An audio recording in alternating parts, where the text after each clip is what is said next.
May mga nakalatag ng plano si Abra Governor-elect Takit Bersamin sa kanyang pagbabalik Kapitolyo. Kabilang sa mga isinusulong niya ang pagresolba sa kaayusan at kapayapaan doon na makatutulong daw sa ekonomiya ng probinsya. Balitang hatid ni Jonathan Andal.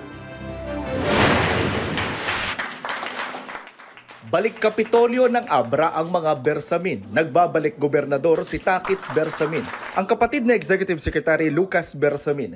Vice-gobernador naman ang kanyang pamangking si Ann Bersamin. Landslide ang pagkapanalo ng magtsuhing Bersamin laban sa mother and son tandem na sina Joy at Kiko Bernos. Isa sa unang ginawa ni Governor-elect Bersamin, tawagan si Baguio City Mayor Benjamin Magalong para magpatulong na maayos ang peace and order sa Abra na may kasaysayan na ng karahasan at patayan. Tulong mo kami, Benji.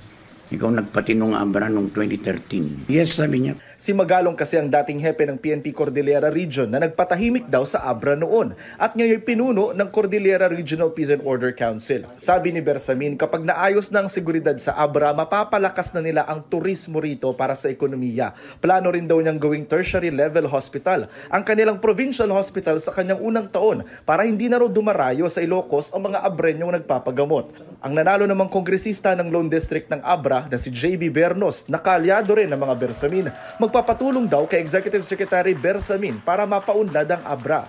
Kahit may barila noong botohan malapit sa isang voting center sa Bangged,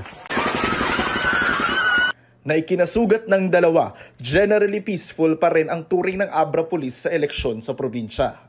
Natapos ang eleksyon dito sa Abra na may mataas na voter turnout, 91%. Ibig sabihin, 9 sa bawat 10 rehistradong Abreño bumoto ngayong eleksyon 2025. Jonathan Andal, nagbabalita para sa GMA Integrated News.